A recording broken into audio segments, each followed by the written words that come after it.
Archaeopteryx पहला पक्षी जीवाश्म पक्षी या आर्कियोप्टेरिक्स लिथोग्राफिका का पहला जीवाश्म एंड्रियास वैगनर ने 1861 में बवेरिया, जर्मनी के सोलेनहोफेन की लिथोग्राफिक स्लेट खदानों में खोजा था। यह अब ब्रिटिश संग्रहालय में रखा है।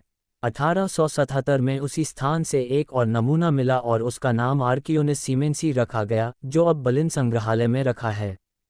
आर्कियोप्टेरिक्स एक छोटा पक्षी था जो लगभग कौवे या तीतर के आकार का था, लेकिन इसकी पूंछ पर छिपकली जैसे लंबे पंख थे। इसमें सरीसृप और पक्षी दोनों के लक्षण दिखाई देते हैं। अगर हम सरीसृप और पक्षी दोनों के लक्षणों की तुलना करें और उन पर चर्चा करें तो इससे हमें बेहतर समझ मिलती है। तो चलिए शुरू करते हैं।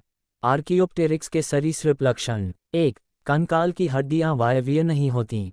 2. जबड़ों में होमोडोंट सरीसृप प्रकार के दांत लगे होते हैं। 3. कशेरुकाएं सरल अवतल पहलुओं एम्फिकोइलस द्वारा व्यक्त होती हैं। 4. ग्रीवा और वक्षीय पसलियां एक सिर वाली और बिना असंयोजी प्रवर्धों वाली होती हैं। स्फेनोडॉन और मगरमच्छ जैसी उदर पसलियां भी पाई जाती हैं। 5. उरोस्थी बिना कील के होती है। 6. लंबी पूंछ लगभग 20 पुच्छीय कशेरुकाओं से बनी होती है जो स्वतंत्र होती हैं। 7. मेटाकार्पल हड्डियां अलग होती हैं और कार्पोमेटाकार्पस हड्डी अनुपस्थित होती है। 8. हाथ के तीनों अंगुल पंजे जैसे होते हैं। सरीसृपों की तरह पहले, दूसरे और तीसरे अंगुल में 2, 3 और 4 पो होते हैं। 9. फिबुला तिबिया जितनी लंबी होती है।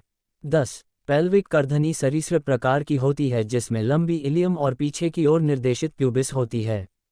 11. शरीर और अंगों पर शल्क होते हैं। आर्कियोप्टेरिक्स के पक्षी लक्षण। 1. शरीर पर पंख होते हैं। 2. अग्रपाद पंख बनाने के लिए रूपांतरित होते हैं। 3. खोपड़ी एक कोशिकीय होती है और इसमें बड़ी कक्षाएं होती हैं। मस्तिष्क बॉक्स बड़ा होता है। 4. लंबे जबड़े चोंच के रूप में मौजूद होते हैं। 5. स्कैपुला पतली, घुमावदार हड्डियां होती हैं। 6. फुरकुला या इच्छा हड्डी मौजूद है। 7. पिछले पैर पक्षी जैसे होते हैं जिनमें 4 पंजे होते हैं। हॉलिक्स विपरीत दिशा में होता है। 8. लंबे पंखों या रेक्ट्रीज की 2 पंक्तियां मौजूद होती हैं। ऊपर दिए गए 3 स्तरीय प्रमाणों के आधार पर यह निष्कर्ष निकाला जा सकता है कि पक्षी और सरीसृप बहुत निकट से संबंधित हैं और पक्षी किसी सरीसृप वंश से विकसित हुए हैं। सरीसृपों की मूल संरचना वाले पूर्वज पक्षी विकास के क्रम में वायवीय जीवन की नई विधा के कारण और भी अधिक रूपांतरित हुए। इस प्रकार उड़ान अनुकूलन को पक्षियों का गौरव माना जा सकता है क्योंकि इन अनुकूली परिवर्तनों ने वास्तव में सरीसृपों से पक्षियों के विकास को जन्म दिया। पक्षियों को गौरव प्रदान करने वाले गुण इस प्रकार हैं।